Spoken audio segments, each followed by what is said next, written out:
Elena Ward had worked at the school for almost 2 years, and nearly everyone walked past her without really seeing her. She always wore the same soft gray sweater and kept her hair tied back, not to stand out but simply because it was easier. Every morning she arrived before sunrise, long before teachers unlocked their classrooms and students filled the hallways.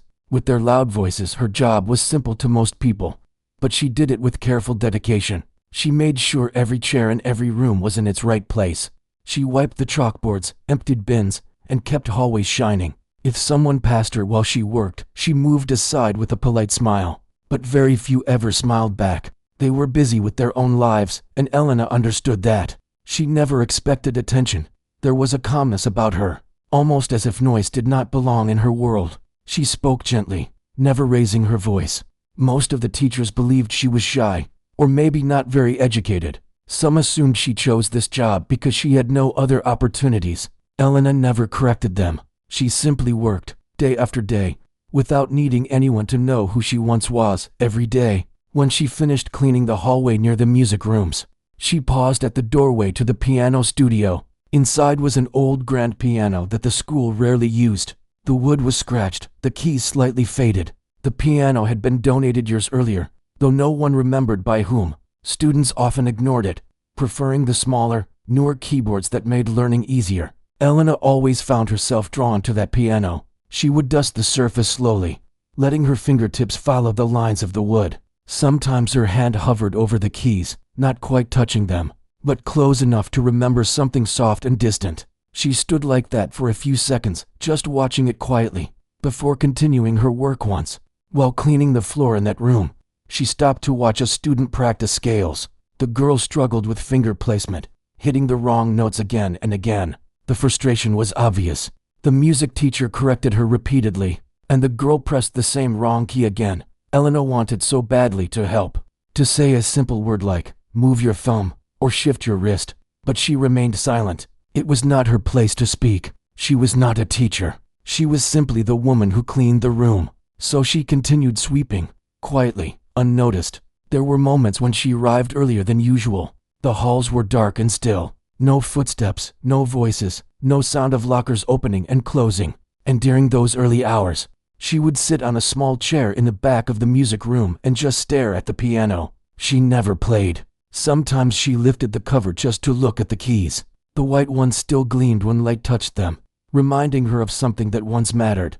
Her co-workers never knew much about her. They only knew she completed every task without being reminded. She helped when something went wrong, like when another staff member spilled cleaning solution across the floor, or when heavy boxes needed moving. She always stepped in quietly, never waiting for a thank you, and when someone thanked her, she nodded as if she did not believe she deserved it.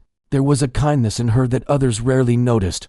Students sometimes dropped books in the hallways, and she picked them up and placed them on desks before they returned. She found a broken bracelet once, fixed it with a small metal ring she had kept from somewhere unknown, and placed it on the lost and found table. Little things like that seemed unimportant to others, but she did them anyway. The cafeteria ladies liked her. They said she worked harder than anyone else.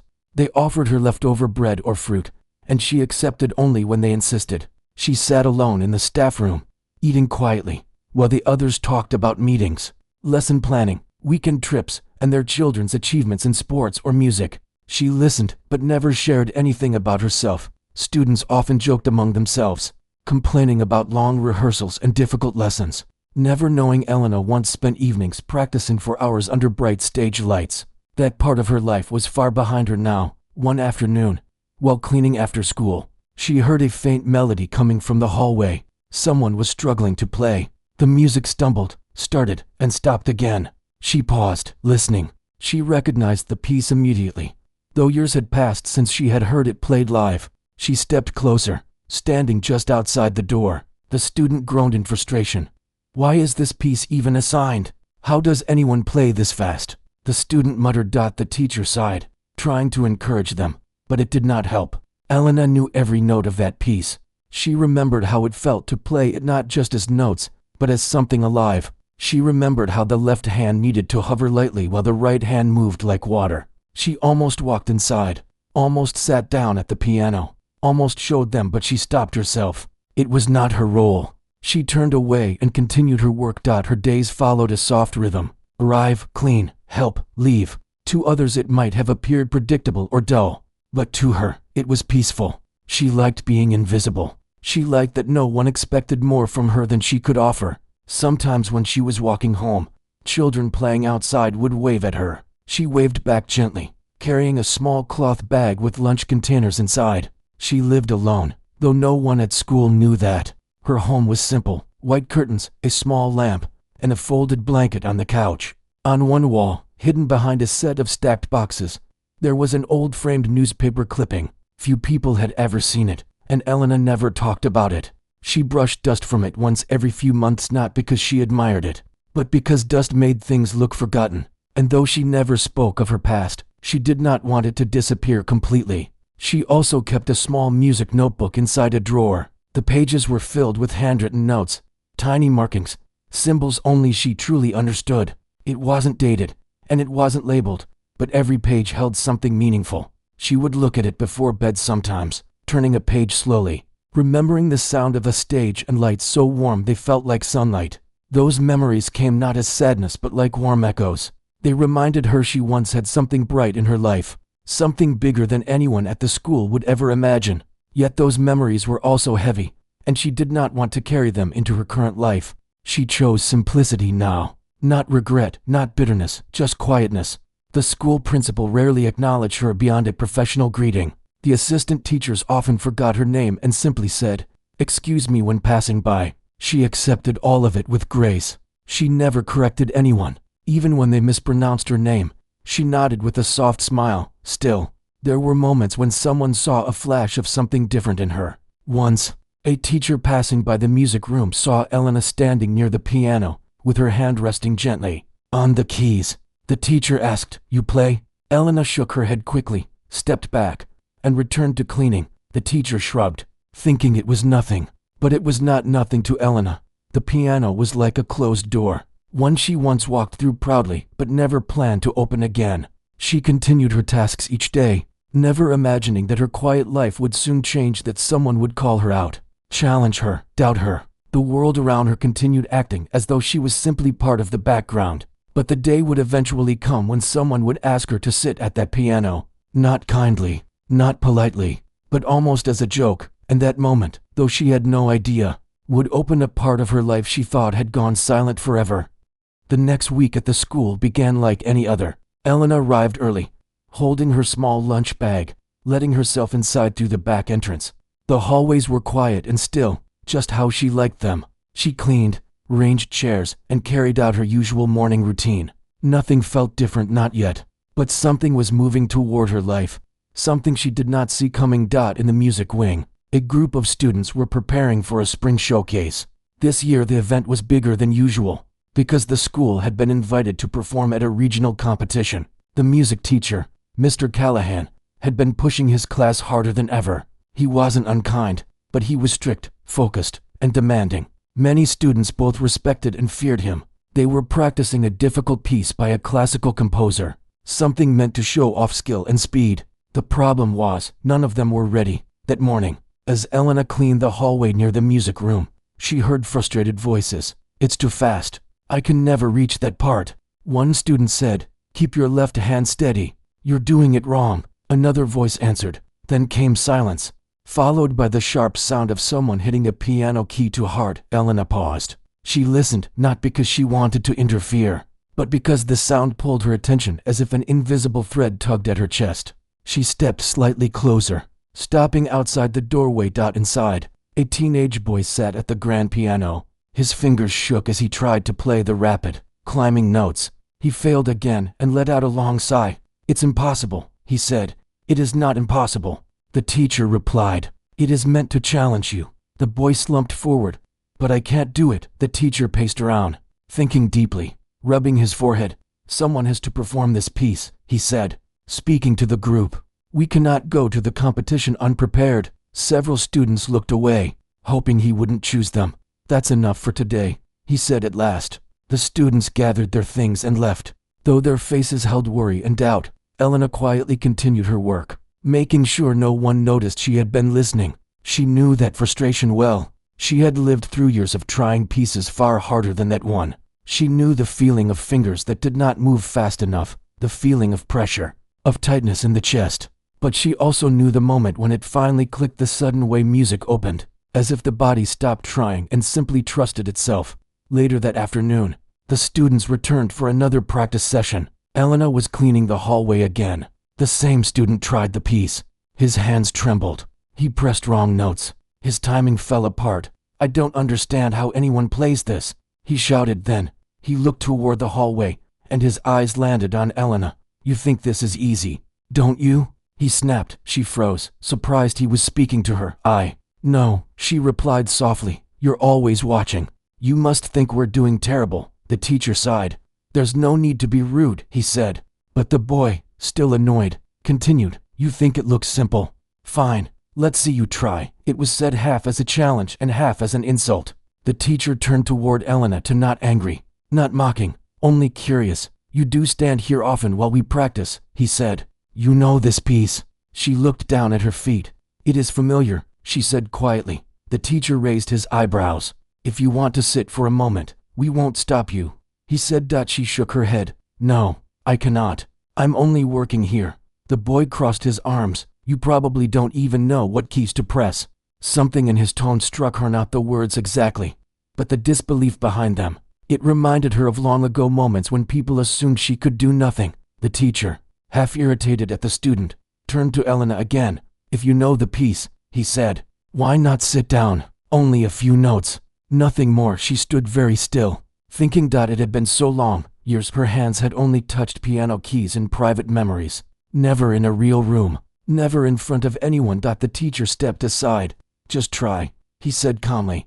The boy rolled his eyes. "Yes, try." The other students whispered to one another. "She doesn't even look like she plays piano. She's just a janitor." Elena heard every word. She walked slowly inside the room, placing her cleaning cloth on a chair. Her heart felt heavy and light all at once.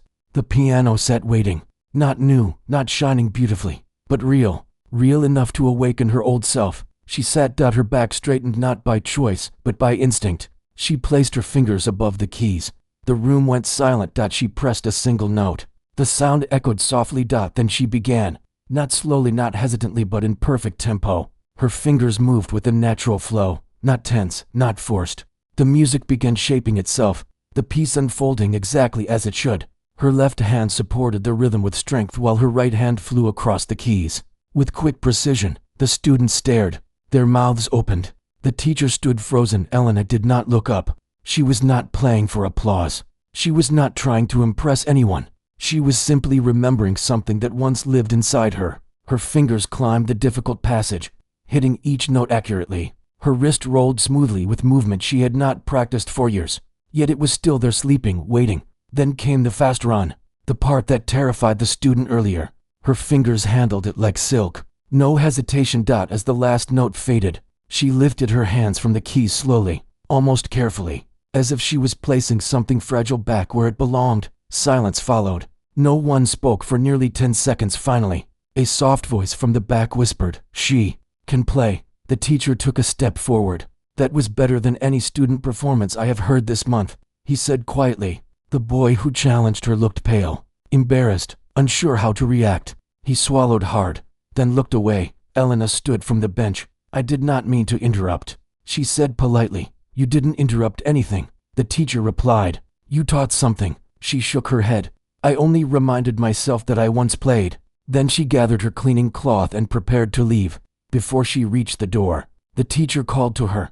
"That wasn't beginner skill," he said. "That was something real, something trained." She paused but did not turn around. "I used to learn pieces like that," she said simply. The teacher watched her exit. The students stared in confusion, still processing what happened. The boy finally said, "She made it look easy." "It isn't easy," the teacher replied. "She just knows how to let her hands speak." Words spread quietly. By the end of the day, students in the hallway whispered, "The cleaning lady played the competition piece.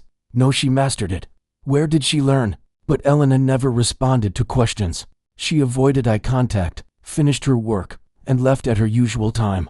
Yet something inside her had stirred. She walked home that afternoon feeling different, lighter, almost nostalgic. It was as if music still lived under her skin. She did not regret playing, but she also did not want attention.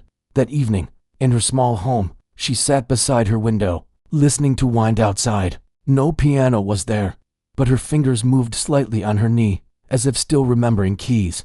Across town, the teacher sat at his desk, looking at music sheets. He thought about her performance, replaying it in his mind. How did she do that? He whispered. He realized he had misjudged her, not intentionally, but through assumption. The next morning, he spoke to the principal. "There is someone with great ability working among us," he said. The principal looked confused. "You mean one of the part-time instructors?" "No," he said firmly. "Someone else.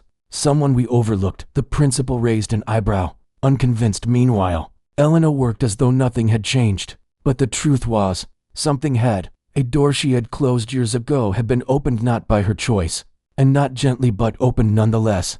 The teacher soon made a decision. Someone needed to play that difficult piece for the competition, and now he knew exactly who could do it. The next morning, the school felt different, even though nothing truly showed it on the surface. Children still lined up, lockers still slammed open, and teachers still carried papers and coffee cups. But whispers moved through the hallways like a quiet breeze. Many students didn't even know the full story, only that something unusual had happened inside the music room. Elena, as always, came early. She dusted the railings, ranged the chairs, and mopped the hallway floors just like every morning. She kept her eyes down, and no one noticed. She walked with a slightly faster step, as if a piece of yesterday was still following her. When she reached the music room that morning, she held the door open just long enough to look at the piano. Not long, not slowly, just enough to remember. Then she went back to work. Later that day, the class gathered again. This time, the teacher seemed more determined. He placed a stack of sheet music on the piano and called everyone around. "We are behind schedule," he said. "We need someone to perform the competition piece. It must be accurate. It must be strong." Every student looked stressed. Then he did something no one expected. He looked at the doorway, where Elena had appeared silently with her mop and bucket. "Would you help us?" he asked. The room froze. Students turned toward her. She blinked slowly.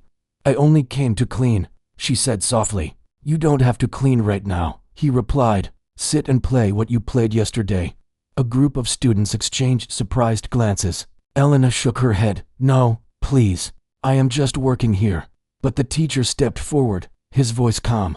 "You did something yesterday that none of them can do. You know how the music moves. We need someone who understands it." A student asked, "Are you really asking her to perform? She doesn't even work in the music department." The teacher did not answer that directly. Instead, he pulled out the piano bench slightly. "Just once more," he said gently. Elena looked down at her shoes and sighed. She didn't want attention. She didn't want people watching her. But something stronger than fear pulled her forward. Maybe memory, maybe instinct, maybe responsibility. She walked over, sat again, and rested her hands above the keys. This time, she didn't rush. She wasn't proving anything. She simply breathed, then began. The music flowed again, not loud, not forceful, but full. Every note landed exactly where it belonged. Her right hand movements shimmered through the air. Her left hand formed a strong foundation beneath it, steady and calm. The room filled with a soft heaviness, not sad, but something like awe. When she finished, a whisper came from somewhere in the back. "How does she do that?" the teacher asked gently. "Would you teach them?" "Just a little." Elena stood. "I am not a teacher," she answered. "You don't need to be," he replied. "You only need to guide them." She shook her head and picked up her cleaning bucket. "You learned that piece without someone guiding you yesterday," he said. "I learned it long ago," she said. "So teach from memory," he answered. She paused. Her hands trembled slightly, not from nerves, but from emotion. "It has been many years," she whispered. "And yet," the teacher said softly, "your hands still remember." Someone stepped closer. "Please help us," one of the younger students said. "If you teach us something small, maybe we can do better." That was what changed her. Not the teacher's request, not the challenge, but the innocence in that child's voice. She nodded. "Only small things," she said. They gathered around her. She stood next to the piano, not sitting now, but speaking slowly. "Your fingers are tense," she told the student who struggled most. "Relax here." She placed her hand lightly on the back of the student's hand, not forceful, not demanding. The student breathed, loosened fingers, and tried again. Better. She pointed to the other part of the sheet music. "When you play fast, You must think slow. The student frowned. That makes no sense. It will, she said calmly. She continued, showing them how to shift the wrist instead of hammering the keys, reminding them to keep the shoulders relaxed. They listened differently than they listened to their teacher because she wasn't commanding them. She was guiding them. Something about her tone carried truth. After 10 minutes she stepped back. That is all, she said. You're leaving? The teacher asked. I only agreed to help a little. She left the room. But something had begun. That afternoon, during school break, 3 students found her in the hallway. Can you help again after school? They asked. She hesitated. If your teacher allows. We already asked, they said. She nodded slowly. Then I will help for a short time, after school. 4 students showed up. Then 6. Then almost the whole class. She taught again, short lessons. Simple adjustments. Not lessons about reading sheet music or rhythm counting. Something deeper. She taught them to breathe before beginning. She taught them to think about sound, not speed. She taught them to imagine the music moving like a wave, not like hammer strikes. One student said, no one ever taught us like this. Your music is not only on paper, she replied. It is also inside your hands and ears. When she finished, she walked toward the exit. Just before she left, the teacher approached. You're better than any teacher who came here before. He said. She shook her head. I am nothing now, she replied, quietly. You are not nothing, he said, firmly. She looked away and left. That night, she sat at her kitchen table, staring at her small notebook, the one filled with old symbols, markings, personal reminders. She thought about burning it once, years ago, but she hadn't. Now she was glad she kept it. She opened to a page that held markings of the very piece she had played. She traced the lines with her finger. She didn't play at home. She didn't own a piano, but her memory remained sharp. The next day, the teacher approached her again. Would you play at the event? He asked. She stopped sweeping. No, she said firmly. You are better than anyone here. That is why I cannot, she replied. Why? She looked down. Because my time passed long ago. The teacher stayed silent. He eventually said, sometimes time waits. She didn't reply, but later, when she saw the students again struggling, she paused. She walked in. She corrected a posture. She improved a rhythm. She left. It became normal. 3 days passed. Then one afternoon, the principal came into the music room. I was told something remarkable happened, he said. The students nodded. The teacher nodded. He looked at Elena. I heard you played beautifully. I did what I remembered, she said gently. Would you be willing to help represent our school? No, she said. I only help a little. The principal didn't understand. A performance would benefit everyone, he said. I am not meant to be seen, she replied. The principal tried to convince her, but she slipped away quietly. The teacher watched her leave, his expression thoughtful. He finally said, not to her but to himself, that is someone who once had something great. Later that week, while practicing again, the students played better, much better. Their hands followed her advice, their rhythm stronger, their confidence clearer. The teacher said, we are improving because of her. And although Elena pretended not to hear, she did. And it mattered. She walked home that afternoon in silence. But inside her heart felt full of feeling she had not experienced for years.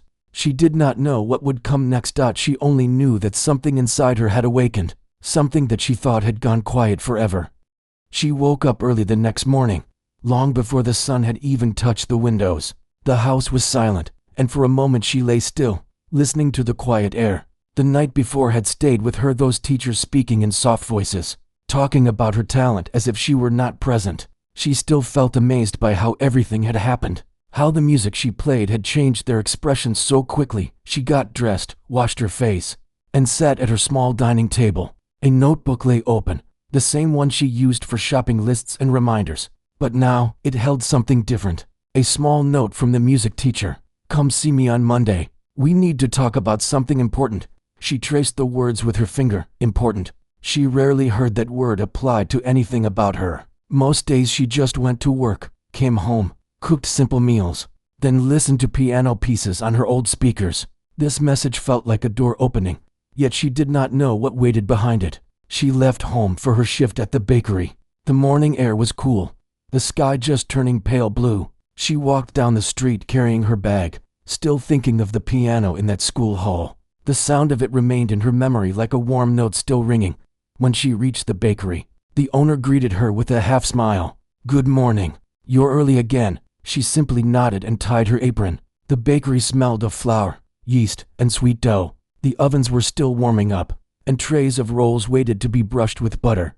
Her hands moved automatically. She knew every step: kneading, shaping, placing dough in pans. She worked quietly. No one there knew about the performance. No one knew how those teachers had stared at her with disbelief. Later that morning, while filling boxes with pastries, she caught herself humming the same complicated melody she had played. She stopped immediately, almost embarrassed, even though no one had heard. She lowered her eyes, took a deep breath, then continued working. At midday her break came. She sat behind the shop, eating bread with tea. The street outside was busy, cars passing, workers returning from lunch, school children laughing with bags swinging on their arms. She watched them and for a moment wondered if any of those children might also grow up to play the piano. Maybe they too would face teachers who misjudged them. Maybe they would discover something great about themselves by accident, just like she had. But that thought felt too big, so she let it go. The weekend passed quietly. She cleaned her house,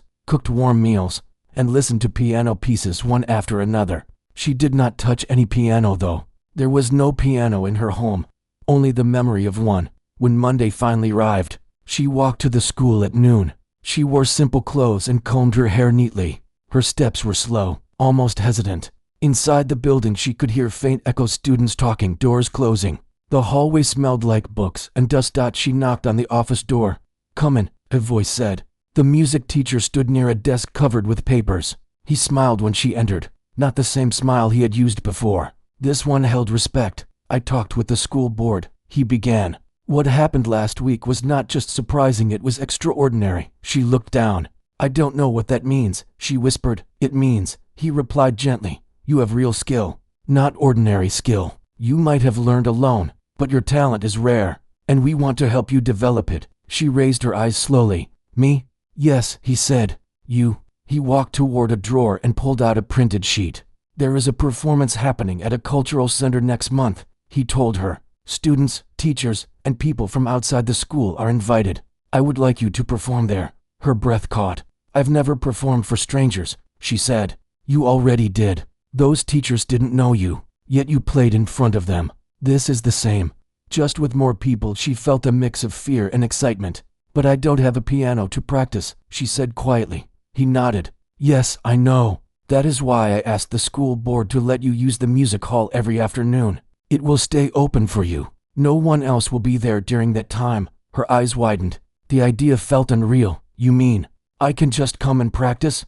"As often as you want," he replied. She held her hands together tightly and whispered, "Thank you." She left the office carrying that printed paper like something fragile. Outside, the hallway felt brighter. The windows let sunlight spill across the floor, making the tiles glow. At work the next day her duties felt the same, yet her heart was different. The thought of the performance stayed with her. She pictured the hall, imagined rows of seats and a stage with warm lights. She wondered what she would wear. She imagined the sound of applause or perhaps silence. She was not sure which she feared more. Later that afternoon she walked to the school again. The hall was empty. The piano stood waiting beneath a tall window. Light touched its polished surface. She moved closer, sat down, and placed her fingers on the keys. The sound came gently at first. The room was still, almost sacred. She played a simple piece, something she had practiced long ago. It helped her breathe calmly.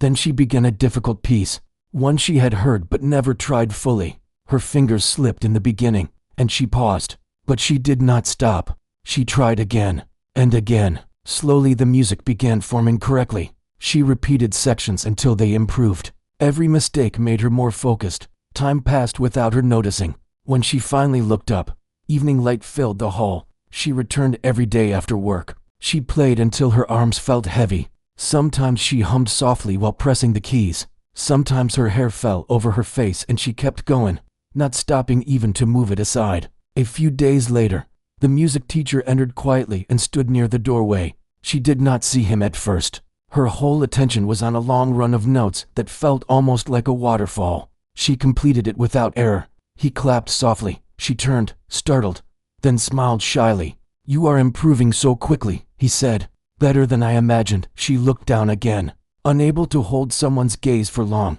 "I just practice," she murmured. "You do more than that."